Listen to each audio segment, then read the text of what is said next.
Hey everyone, welcome back to the channel. In today's video, I'll show you how to subscribe to Snapchat Plus using Apple Pay so you can unlock exclusive experimental and pre-release features inside Snapchat. First, open the Snapchat app and go straight to your profile page.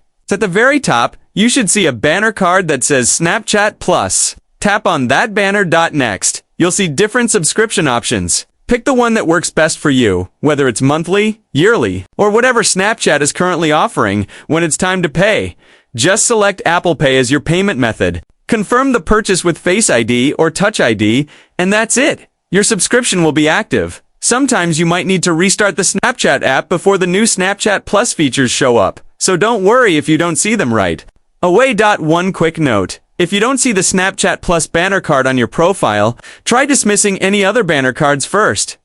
Once you clear those, the Snapchat Plus option should appear, and there you go. You've successfully subscribed to Snapchat Plus with Apple Pay. If you found this video helpful, don't forget to hit the like button. Subscribe for more app tutorials, and let me know in the comments which Snapchat Plus feature you're most excited about.